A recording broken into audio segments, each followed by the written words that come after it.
Save किया था ना? मैं सिर्फ इसलिए गया था क्योंकि उसने मुझे कॉल किया, that's it. But listen तो. Save it for someone else. जिंदगी में सेव करना जरूरी है, मगर जब बात पैसों की हो, सिर्फ सेविंग से काम नहीं चलेगा। इक्विटी म्यूचुअल फंड्स में इन्वेस्ट कीजिए और अपने सेविंग्स को आगे बढ़ने का मौका दीजिए। Mutual fund investments are subject to market risks. Read all scheme-related documents carefully. Rishi Sunak, he's on everybody's mind. And you know what? I'm quite sure that most of you, if not each one of you, can give me a treatise on British politics now. Because we Indians, all of us are cricket coaches, all of us are political pundits. So it's not just Indian politics, British politics. We've been very focused on it lately. So I'm not going there. First of all, I'm looking at what kind of situation Rishi Sunak walks into. What kind of burning deck? It's a burning deck, we all know, but how bad is it? Because he's got limited time. There is limited time left in the tenure of this parliament.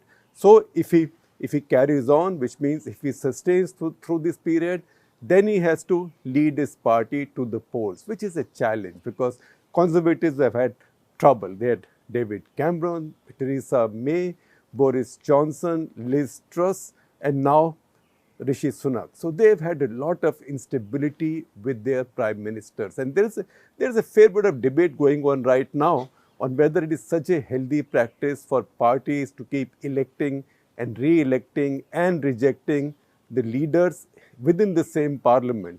And is it then undermining governance? But that is a debate for another day, because right now what has happened has happened. This is the method that British political parties have, and Rishi Sunak is there. Now Rishi Sunak walks into Britain right now to lead Britain at a time when British economy is having all of what could be called as third world problems. So it has, to begin with, a double-digit inflation, 10.1 at last count, but 10.1 inflation in Britain is a lot.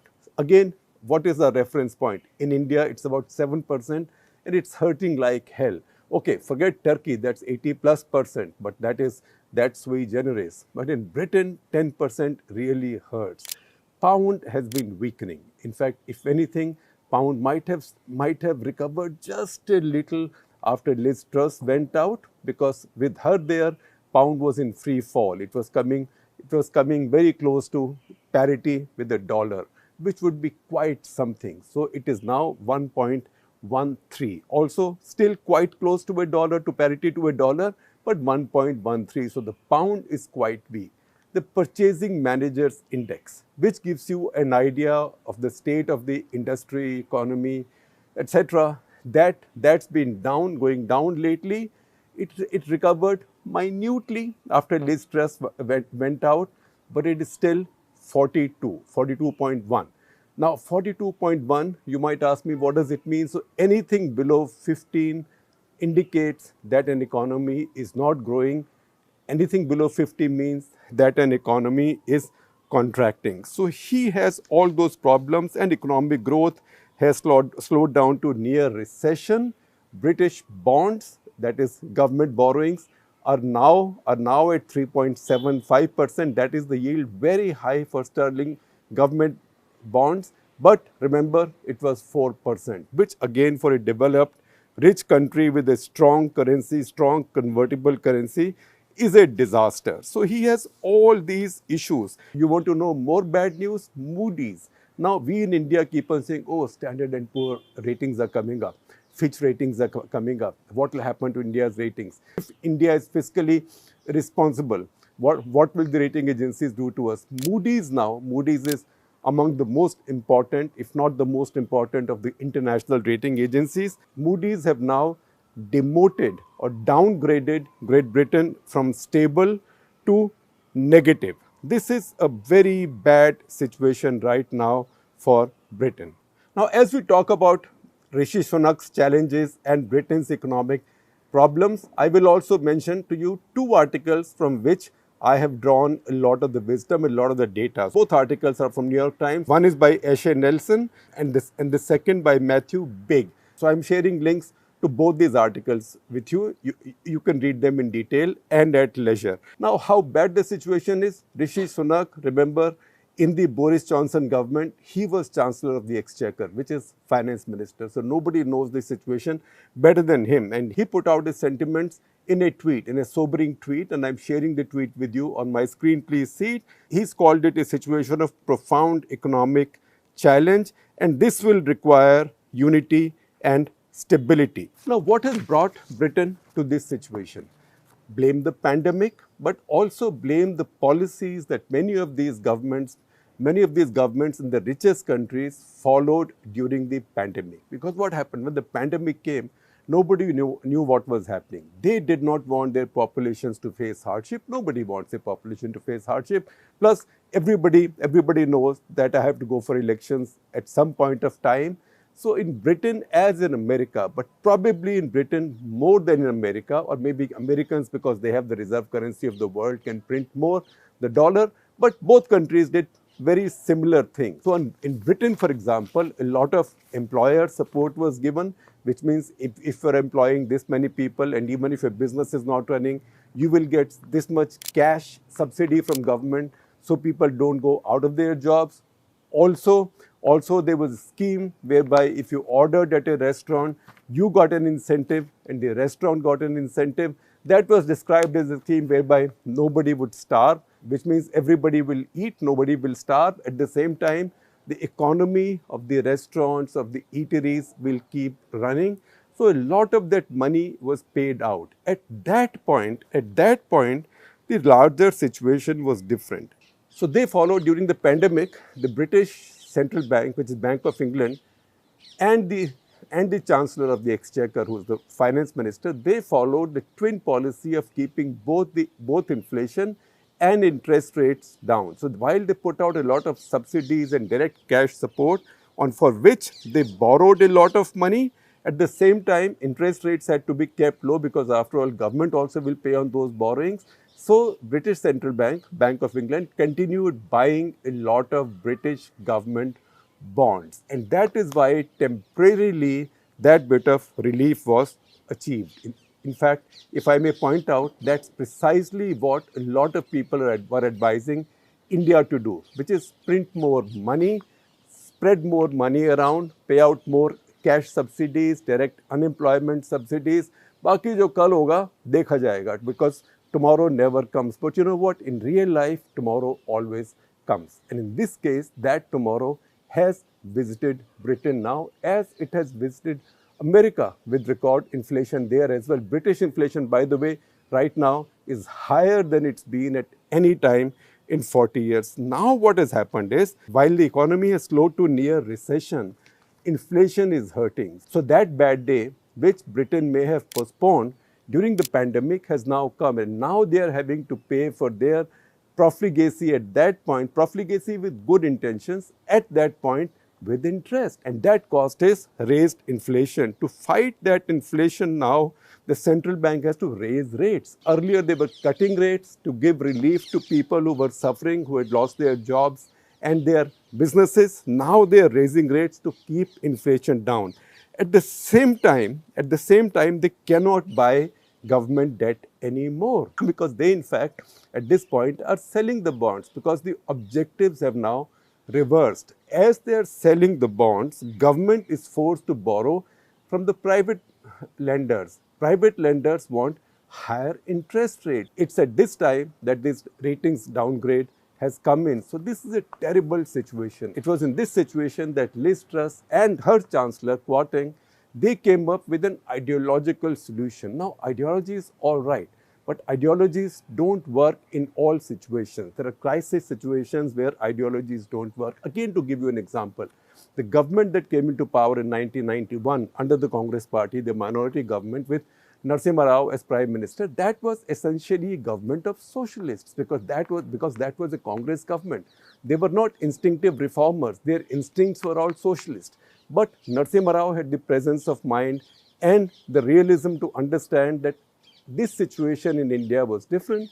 India was on the verge of a payments default, and as he said later also, that I was a lifelong socialist, but I figured that whatever we were doing was not working and the same thing will not work.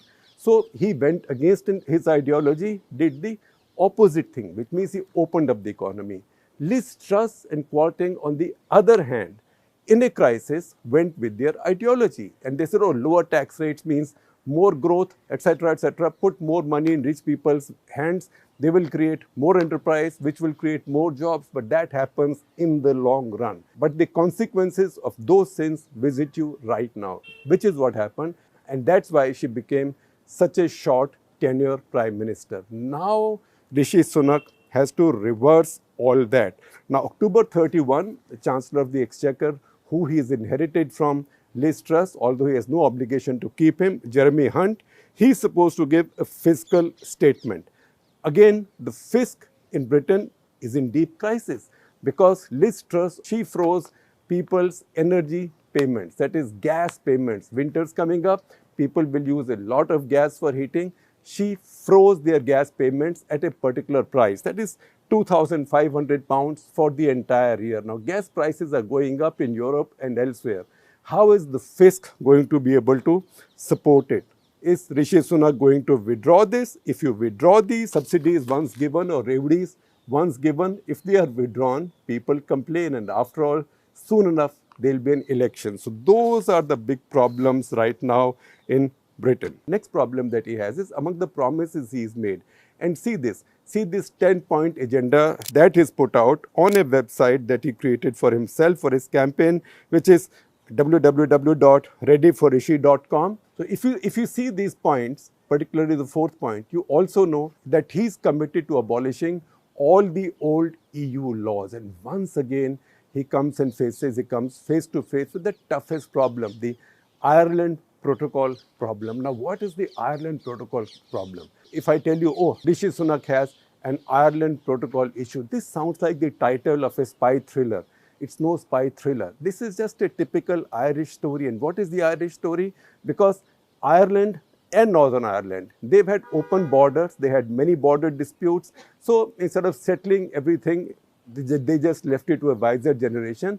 And basically, their borders became open. There are no customs, etc., checkpoints on their borders. Now, if all of Britain completely walks out of European Union, and that all the European Union laws and customs border agreements are rescinded by Britain, then what happens to the Northern Ireland border? Which means, does that border have to be closed now because Northern Ireland is a part of United Kingdom? Does that border have to be closed now? Which means new customs checkpoints there, new checkpoints, a new definition of where the border is. That is a Pandora's box that nobody wants to open. So one solution has been that, all right, let Northern Ireland at least continue in the EU situation. While being part of United Kingdom, it is a part of the EU in terms of its customs border rules. But if that happens and the border between Northern Ireland and Ireland remains open, then what happens to border between the rest of UK, between England and Northern Ireland? Do you then have to close that border? Can there be a free flow of goods, products, etc., across that border? And if there is a free flow there, then how do you then ensure that something is not coming in from Ireland or going out to Ireland? So that is the problem that he has to address. And now that we are talking about Ireland, in passing, I will tell you also a tiny story. So there's a lot of celebration that Rishi Sunak, a man of Indian origin, a Hindu, has now become Prime Minister of Great Britain. So look, when you have generations of Indians migrating overseas and working and producing children, and their children became, Indian immigrants became foreign citizens, their children are born there, their children grow there. Many of these are children to Indian parents where both parents are Indian. Some might be cases where one parent is Indian. Just as Britain now has a Prime Minister of Indian origin, in a month now, maybe 6 weeks from now, or 7 weeks from now, Ireland is most likely going to have a Prime Minister who is at least half Indian. And that's another fascinating story. So Leo Varadkar is the name. As the second name indicates, one of the parents comes from India. So the father, Ashok Varadkar, is from India. Ashok Varadkar went to UK as a doctor to practice as a doctor. He met Miriam, who was a nurse. they got married, and that is how Leo Varadkar was born as their third child. So they had 3 children. They came back to India to work for some time, 1970, 72, thereabouts. 1973, they went back. 1979, Leo Varadkar was born. By the way, same age now as Rishi Sunak, maybe a few months older. He'll be 43 now. Rishi Sunak is 42. Leo became a practicing doctor. In fact, as a young medical graduate, for his medical internship, he came back to Bombay, his dad's city, and worked as an intern in KEM Hospital of Mumbai. So he went back, became a doctor, then joined politics and became a cabinet minister, then a coalition that he's joined, a 3-party coalition of 3 parties, that is Fine Gael, Gael is G-A-E-L, Gael as in Gaelic, Fine Gael, Fianna Gael and the Green Party. He's from Fine Gael. So this coalition came into power, and as sometimes happens in India, the 2 leaders there decided, sometimes it happens in Israel also, 2 leaders of 2 parts of the coalition, 2 dominant parties in the coalition decided that they will share the prime ministership on a 2.5 years basis. So the current prime minister is Michael Martin. His term is now ending on 15th of December, which is when Leo Varadkar is supposed to take over. So once again, you will see 2 sort of neighboring countries, UK and Ireland, one led by a full Indian and the other led by a half Indian. And once again, because we are a large country and we've had many communities and we've had a very complex history also of colonization. So people have been traveling across the world through generations. And by the way, Leo Varadkar is gay. In fact, he made a public statement not long ago saying that. He said so in a radio interview. He has a male partner as well. So in Europe, even Portugal has a prime minister who is at least half Indian. That's a socialist, Antonio Costa. Antonio Costa's dad, Orlando da Costa, is a Goan from Goa, which used to be a Portuguese colony then. Antonio himself was born in Maputo in Mozambique, which, as we know, was a Portuguese colony as well. He has now become prime minister, and in fact, his nickname in Portugal is Babush. Babush in Konkani means like, a nice young fellow, a lovable young fellow, a little bit like Papu. Not Papu in the sense that people use it in our politics, but acha Papu hai, acha chokra hai, acha bacha hai, like that. So that is one more who's half Indian. So once again, I know there's a lot of celebration and controversy. Rishi Sunak is an Indian. He's not an Indian. He's British. He is of Indian origin, but he is British. And this takes me back to something that our old professor, Steve Cohen, the great American strategic scholar on South Asia, used to say. So America at that point has a congressman, Stephen Solars from New Jersey. Stephen Solars, at a time when US administration, Congress, etc. were very hostile to India, was India's great friend, and people would call him pro-India. And Steve Cohen used to say, never call him pro-India. He's pro-American. So remember, he's doing this because he thinks that supporting India is in America's best interest. And also, you know what?